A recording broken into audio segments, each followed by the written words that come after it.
Good morning, everybody. JB Portillo here for the Bella Vista Garden Club. Our regular host, Jerry Horner, is on vacation, so we thought we would take this opportunity to tell you about something that we're really excited about. So save the date. Think June 6th, and here's what's going to happen in Bella Vista. We have some really cool people we're partnering with, the POA, the city, the Master Gardeners, the Master Naturalists, and of course the Garden Club. And rather than having a garden party this time, we're going to do something a little different because there are so many beautiful yards and gardens here in Bella Vista. So this will be called a Garden Extravaganza. And let me just tell you about some of the people that might be involved or what you might see. Tickets will go on sale way later, but for now, here's a preview. So we will probably start the whole celebration at Loch Lomond Park or an equivalent place, and there we will be able to check you in, give you a bracelet, give you a map to all these gorgeous gardens that we're going to be talking about. There'll be native plants there, probably for sale, many to be given away as door prizes, and also demonstrations of all kinds. From there, you will be able to go to, at least right now, we have about 10 different locations. So we have possibility of an herb garden. Now, at that herb garden, this particular lady raises herbs and she uses them for culinary reasons. So I could almost bet you that there'll be food there. She's partnering with somebody in Texas that raises native or organic sort of herbs and things like that, so there may even be herbs for sale. I'm not sure, but it'll be wonderful. We will then have a butterfly and rain reservoir site, and the lady there has the most gorgeous backyard garden that's perfect for pollination. She raises monarchs. It's just going to be fabulous. Then we have a lady on the lake, on one of the lakes, and she actually has what you call two front yards. She has one toward the end, in the back that faces the lake, and she has one that is her regular front yard. Now, I'm going to keep talking about this, but I need to introduce my guest. I'm just hogging all the room here. There you go. I am. Tony LiCausi is with me today. Good morning, everybody. Tony is a master gardener as well as Bella Vista Garden Club. Good. And Ray Matkowski, right? Mm-hmm. Is with the Bella Vista Garden Club. Sure. And you actually volunteer at Petal It Forward. That's right. Now, Petal It Forward, is that right? That's what it is. Okay, good. We're going to talk about that in a minute. Okay. Let me keep talking about these potential things. We may have a park setting demonstration at one of the gardens. And one of my faves, although they're all favorites, is a meditation garden. And it is stunning. That's all I can say. There's waterfalls, there's benches, there's wildlife. It's right on a cliff that overlooks the golf course. It'll be fun. And of course, one of our favorites, Susan Strong. Right. She does, I always say clematis, but I think it's clematis, whichever way you want to say that. And a lot of amaryllis. Yes. And a lot of little roses. Yes, but she's and focusing on birdhouses Right. and decorating with birdhouses. I'm with the Bella Vista Bluebird Society as well. You are? Okay. I didn't know that, Ray. Good to know. Yeah. Good to know.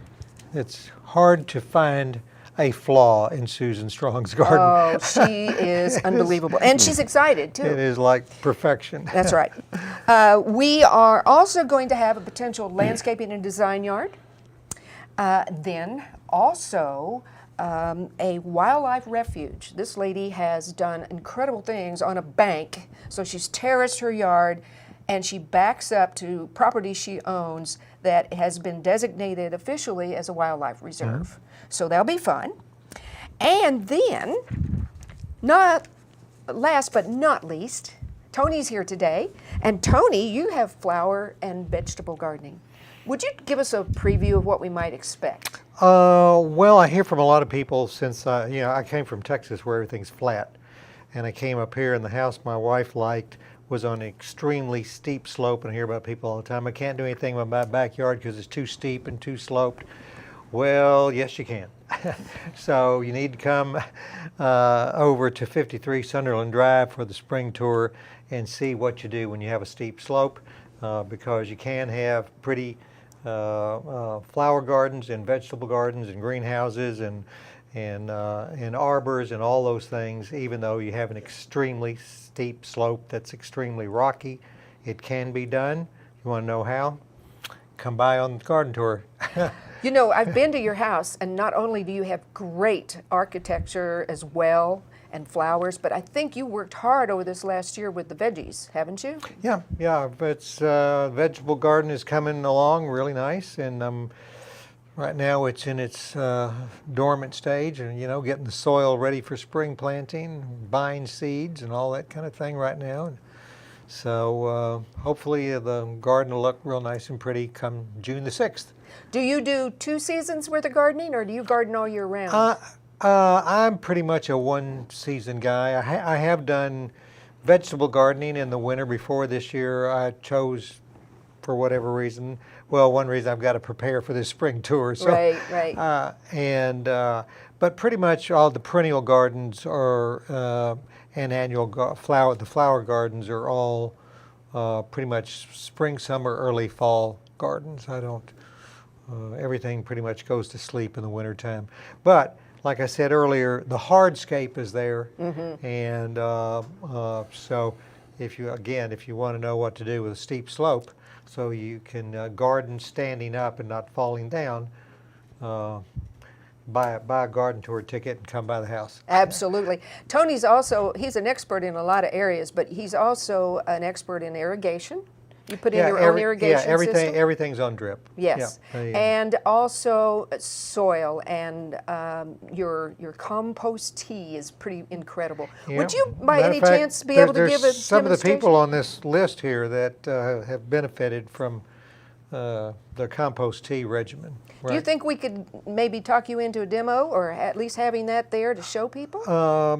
That's a possibility. Okay. Yeah, I could maybe set that up and show them what the tools that you need to do that. That'd be fascinating. We'd really appreciate that. Because there's one particular stop on this list I saw this morning. I'm just seeing this list for the first time. That you'll really see the benefits of spraying with compost tea on a weekly basis. It's the miracle drug for gardens. And it's organic. Oh yes. Okay, because you don't do anything but that. No. Okay. I think this time of year with the leaves, and I was telling Tony that I'm shredding my leaves. Right. And if you mix your shredded leaves with green grass, you're going to get those piles smoking. And I think to me that's exciting when you get to that point where they're really getting some temperature. Absolutely. You should never let a leaf leave your property. Right. That's true. Right. And also, I don't know about you all, but I leave certain areas for the wildlife for the winter because they need protection as well, like toward the edges of the property, or that sort of thing. So I don't take down everything. Right. But you're right. Fact is, all the neighbors' leaves blow over into my yard. Yeah, so mine too. I get all my neighbors' oak trees. Yes, and I just shred them, like you said. That's what I do. And either use them as regular compost or put them in my compost bin. Some of you have too many. Right. Otherwise, you just have nothing in there. You would have no room for greens. I think the problem here in Bella Vista is a lot of people do not have lawns. No. And so it's hard getting grass clippings to mix with your brown leaves. So last year, I was telling Tony, we were getting coffee grounds. That's and coffee right. grounds mixes in with your brown leaves to cause that reaction to get them to start heating up. Absolutely. I forgot. You were the one that gave us all that great information on. You go around actually and collect those from. Well, we places? were getting coffee from the warehouse at Onyx, and they were providing like a considerable quantity of coffee grounds. So, like I say, that was the magic ingredient to my composting, since Gotcha. I don't have a lot of green grass. I just add it straight to the flower beds. Exactly. But you go through the And I was doing that too. through the compost bin. One of the prettiest gardens in Rogers, a flower garden, front, back, sides, everything. It's a garden paradise that's over in the Rogers area, and that's he has a hookup like Ray has with a coffee house, and he gets his coffee from there. And we produce enough in my house. I've got all the coffee grinds I can use. And but getting back to your grass, you're not getting enough grass this time of year to go with your shredded leaves. A great combination is shredded leaves along with shredded pine needles. Oh. So whenever you see a whole row of pine needles along the side of the road, and there's, it's in drifts, it's there for the taking. And if you throw that in with your shredded leaves, there's a combination, there's a chemical process that takes place. That's a wonderful thing. Plus those leaves really lock in and they don't blow. That's a good point. Yeah. I also use, I'm back to the basics that my grandparents used to use, and I save all my vegetable peels, all of that kind of stuff that I can actually put in my compost bin. So eggshells, the whole thing.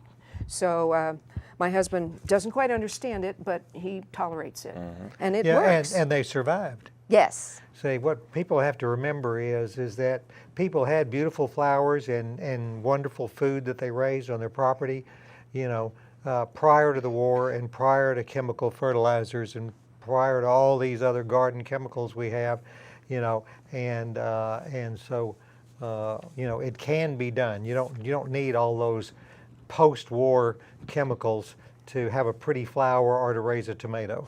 And you are recycling and reusing, and we're not putting That's a lot exactly of things right. back into the soil.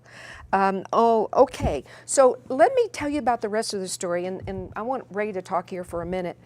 One of the things that my idea was to bring Bella Vista and all of Bella Vista and everything we stand for back together as a community. So incorporated into this theme, we have gotten donated, thanks to Ray and your company, some bicycles. So remember, we're a cycling community now.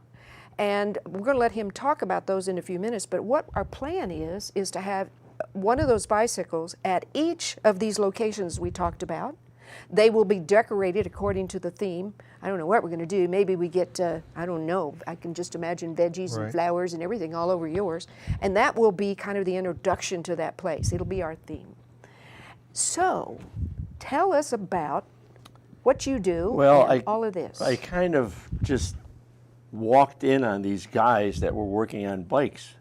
Our one location here in Bentonville, Bella Vista, is over by the Walgreens and the golf cart place.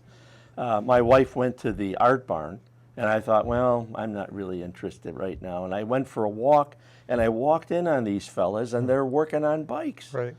And I says, well, hey, this looks really interesting. He says, well, we need mechanics. I said, I don't know a lot about it. So they said, we'll teach you. So that's been about 2 years ago. Anyway, Petal It Forward was started by some avid bike riders that were sitting around having a couple brewskis. And they said, what can we do to help people with bicycles? So they came up with the idea of Petal It Forward. And that was in 2014. And at this point in time, we have a lot of volunteers, including myself, that we meet on Mondays and Saturdays.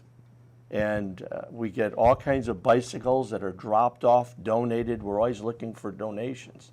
And every bike is a puzzle, right? And we have all kinds of parts, and we put them together, and then we give them away. Now, people can sign up on the Petal It Forward website if they want a bicycle, and then all we ask is for a donation. And we have over 60 partners, like the Veterans Administration and the Veterans Hospital, by the way, and different schools and different organizations that help people. And they come and pick up, maybe they'll put in an order for 25 bikes. So we'll get them ready. And in fact, when I get there, there's usually a list of what bikes need to be prepared. And we repair them and get them out to people. I bet you're busy at Christmas, aren't you? Well, Christmas, actually all year round. All year round? Yeah, there's always people that are needing bikes. I know they just sent 50 bikes over to a school system in Arkansas. Yeah, it's really a good feeling. And when people come in and the little kids' eyes light up because they're getting a bike. And some of the bikes are brand new. We get some bikes that are damaged from Walmart, bent rims and all kinds of things, and we have spare parts and we try to assemble them. And it's just a nice thing. And when there's a problem with a bike, all the mechanics get together, just like heart surgery or something, and we try to figure out a solution. Right. It's just really a lot of fun. Oh, you're doing good stuff. We need bikes donated, and we need more people that are willing to learn how to repair them. I got to tell you my Petal It Forward story. Okay. A few years ago, we're a throwaway society, and I hate that.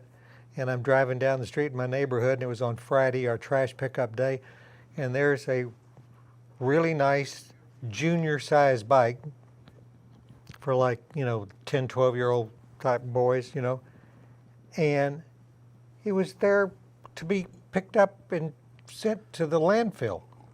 I said, there's nothing wrong with this. This bike is fine. It just needs a little cleanup, a little tune-up. It's one, and I had heard about your organization. So I went down there and I got to talking to those guys, and I walked away when I found out that some of the bikes that they give away are to veterans that have some problems. They're down on their luck. They've got some kind of a mental, issue or physical issue or whatever. Or no driver's They don't have any money or no driver's license, and they get a job or they need to go to the hospital, but they don't have a way to get there, and they give them a bike. Wow. And I went, whoa. That's Great beautiful. organization. Yes. Well, I know, I love it. Can people just kind of stop by and watch, or you? Oh, sure. Yeah. We welcome people to come down and see what Take we're a look. doing there. Yeah. Yeah. Yeah, when you walk in that door, it's fascinating. Yes. There's hundreds and hundreds of bikes and parts in there. All Yeah. kinds. I mean, Yeah. dirt bikes, Right. street bikes. And these guys are all at their tables with, Yeah. up to their elbows in grease. And Smiling. It's cool, yeah. Yeah, it's cool. No, it's deal. amazing. Some people drop off really nice quality Yeah. bikes because they just don't ride them anymore. Yeah. So that's really nice. Because they may, and then there's that person that keeps trading up Yes. all the time, So how does Petal It Forward get the word out? Because not everybody just knows about it. Well, I think it's through our Facebook page Okay. and our website, Okay. which is petalitforward.org. And like I say, there's an order form if you want a bike or if you want to drop some off. Usually we meet on Monday evening from 5 till 8, and then Saturday morning from 9 till noon. And so we have people that drop by all the time and say, hey, I have some bikes, and we'll take them. Oh, that is fabulous. So if you see a bike out by the side of the road that somebody's throwing it away, drop it off down there Yeah. across the street from Wishing Springs. What's the address? Well, I don't really usually look at the address, but we're over by Walgreens Yes. at 3902 Northwest Wishing Spring Road. Okay. And then the Rogers location, I'm really jealous about Rogers because it's a beautiful facility. They totally remodeled it. So you have to see that one. That's at 315 West Olive Street near the Rogers Activity Center. Okay. So that's very nice. Excellent.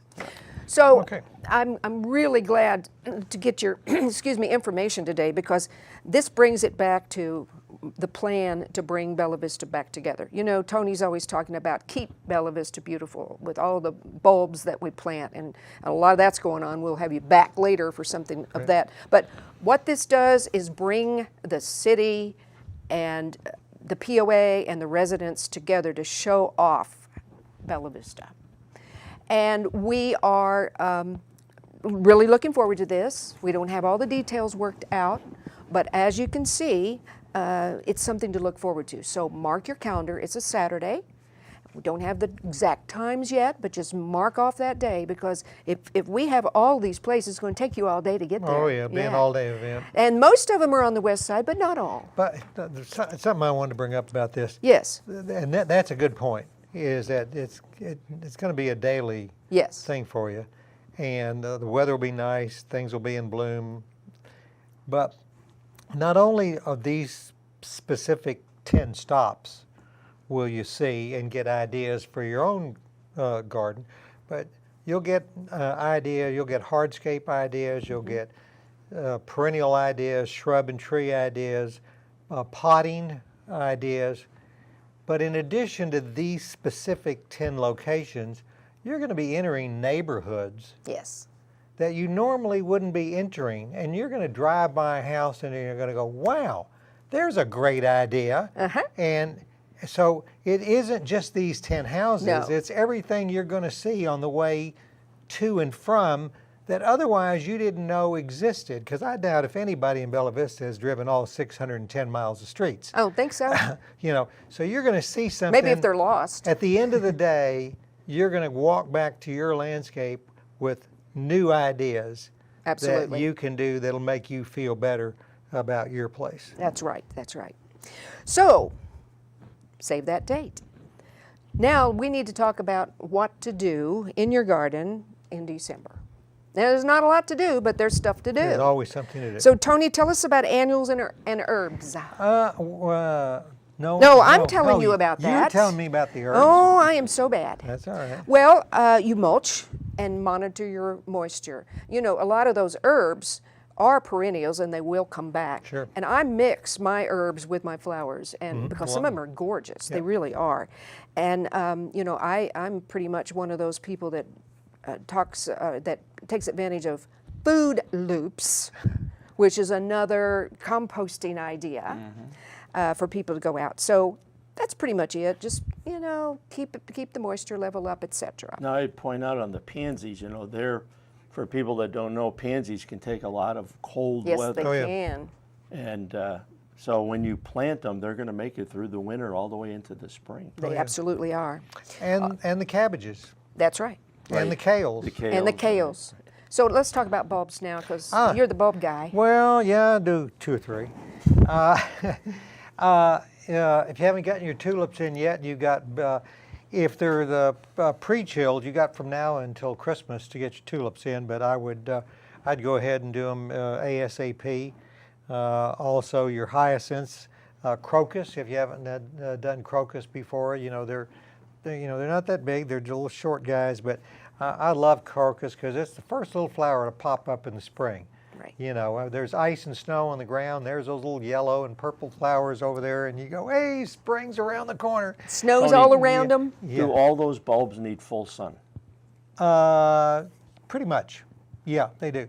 But like crocus, for example, my crocus are planted in forested areas because all the trees are deciduous, and so they're getting all the sun they need at that time, you know, and then they go dormant once the trees leaf out. Yeah, of course, you know, the leaves are not going to be on the trees yet when Yes, they come up. exactly. So maybe they Exactly, will get yeah, some sun. yeah, they do. Yeah. They do. And of course, daffodils, and of course we want you to get on the Bella Vista daffodil program. That's a specific cultivar called the Bella Vista daffodil, but you get years of rewards. And one of the houses on our tour we were talking about earlier, she does a lot of amaryllis in the flower beds, not in pots. I do my amaryllis in pots. I've had them for years. A lady gave me one several years ago when we first moved here, and now I've got several pots full of fall from that one bulb. But this is a great time to, if you see some paper whites at Lowe's or Home Depot, Walmart, wherever, and one of the local nurseries, go ahead and buy your paper whites right now because you need 40 days to bloom. And so 40 days, if you look at the calendar, is just going to be perfect. And you want to take those paper whites and put them in a container with about 4 inches of soil on the bottom. The bulbs can all touch one another. You can fill the entire container with those paper white bulbs, you know, and just keep that soil moist. And once the green starts, you can fill up the rest of the container just above the bulb with like a small gravel of some kind. And by the time, 2, 3, 4 days before Christmas, you're going to have a nice big, whatever size pot you have, of paper whites blooming. They'll look real pretty in the house, or you can give it as a gift to somebody, a neighbor that's done a favor for you, or whatever. So just a few things on bulbs. Right. Yes. One thing I want to mention though, real quick. If most of the bulbs that we talk about, the squirrels don't dig up, but they will dig up tulips. Yes, they will. You know, for something about a tulip bulb. And so far they haven't gotten to mine. I just put out about 100 bulbs the other day at my place. But one way to prevent that, if you have some chicken wire, just cut chicken wire to the size, you know, tack it down with landscape pins after you've planted the tulips. The tulips will come right up through the wire. You won't have them, but that chicken wire discourages them from digging. They won't get after your tulips. Good ideas. Roses right now, just wait after a few freezes, go ahead and mulch around them. Yep. They're really just kind of waiting for spring. Yeah, but the main thing you want to know about on those roses, and it is good to mulch them really good this time of year and keep them warm, but come mid-March, you want to make sure you have that mulch, especially removed Yes. from the bud union. Yes, You want yes. to keep that bud union free of any rotting leaves. That's okay? right. What do you do for your lawns, Ray? Well, we just got through the seeding time for fescue and northern lawns. And that's where you might cut low, verticut it to get some grooves in it, spread your starter fertilizer, and then that seed should be germinating. The rest of it, we want to keep the leaves off of it. I just planted, I was telling Tony a couple last year, I planted a zoysia lawn. Oh, That's a warm season grass, similar to Bermuda. I bought plugs, drilled them in, and today they're getting to be like a carpet. But we don't want to fertilize that anymore until May. okay. Keep the leaves off, and of course Bermuda and zoysia are going dormant now. Right. So there's not much to do with them. That's right. Tony, quickly, let's talk about trees and shrubs. Well, the main thing is we don't know what kind of winter we're going to have. We don't know if it's going to be a wet winter, dry winter, if we're going to have sub-zero or not sub-zero. The main thing is just watch moisture levels. That's all you really have to do on your trees and shrubs. I mean, you want to keep them mulched, and you want to keep the mulch away from the the bud again at the base of the plant. But other than that, well, I want to talk about moisture level. One quick, easy way to do that, if you say, God, we haven't had rain now in 2 weeks, it's going to be 5 below zero tonight. All you got to do is run out, go to the drip line on the plant, carry along a nice screwdriver, up like a Phillips head screwdriver with you, 4 to 6 inches long. Drive that screwdriver in the ground, twist it a couple times, pull it out. If in that Phillips head, if it comes out clean, you better water. There you go. Okay? If it comes out and you can get a little dirt out and you can roll it up in a little ball, you got plenty of moisture. The plant's going to be fine through the winter. Okay. So that's my rain gauge, because Okay. I can get down 4 to 6 inches that quick, and I know whether I need to water or not. That's a good way to do it. Who knew that there was another use for a Phillips screwdriver? There you go. Yeah. Works beautifully. Tropicals and houseplants, what are you doing for those? Well, my houseplants, one of my favorite, of course, is the Christmas cactus now. Uh-huh. And the Christmas cactus, not a lot to do. You want to keep them pointed the same way all the time. You don't want to turn them around. Really? And they need a dark room and cool weather to bloom. And mine are just full of blooms right now. But they need a cool room and darkness. How many Okay. days of darkness, Ray, does it take for a Christmas cactus? I think it's is about, it like a poinsettia? Like, yeah. like 40 days, Yeah, something like that? It's more like 30. 30? Yeah. But they like the coolness, and then once they start, They the want blooms 12 start. hours of darkness for about a month. Last year now, they bloomed twice. That was the first Wow. time. Easter and Christmas are when mine bloom. Yeah, it was amazing. Yeah, Yeah. yeah. I've Okay. never done that Cool. before. The All other right. ones, you bring plants in, of course you want to, there's little critters on them, so you want to make sure you either spray them with this insecticidal soap or whatever. Neem oil Right, sometimes. excellent. Yeah. Yeah. Yeah. Okay, Not overwater them. exactly, because they're kind of resting for the winter too. There you go. Yeah, And it's a cactus. that's right. Oh, speaking of cactus, I have a great collection. Yes, of he does. cactus. Do you? And I have them out all year well, in the summer, and they bloom. You ought to be on the tour just for your cactuses. Right. And then I built out of, I got some shelving units and put lights under each shelf and brought them all in, and they're thriving under that LED lighting. Wow. You need to come back on the show, and we need to do a cactus show. Yeah. Oh, I can bring it. Yes. Yes. Yeah, that'd make a That great would be. show. They Yeah, would. yeah, Really that- would. that- Okay. So perennials. A lot of them. Some people cut back perennials and mums over the winter, and some don't. I'm not sure it matters one way or the other. But the birds are happy if you leave a little bit of the stems and the seed heads, because that provides them food and shelter. Especially the goldfinches, they were all over the black-eyed Susans, Yes. the seed heads. Yes. Yeah. A lot of people don't realize. Anything with a seed head, it's best to Right. leave it for the birds. Because the That's birds will food for find the it. birds. Yep. It kind of recommended not to cut back your salvias or any other hollow stem plants, because water gets in the stems Right, and freezes. yeah. So try not to do that. Okay, so I think we're rounding up to the end of our show. So don't forget to feed the birds over the winter. Let That's me just important. point out, I'm with the Yes. Bluebird Society. Yeah, I keep forgetting and that. the bluebirds do not eat seed. No. Right. They eat suet and they Yes. eat mealworms. Yes. So if you love your bluebirds, you need to have your mealworms out. Go by the Bluebird Shed, There you go.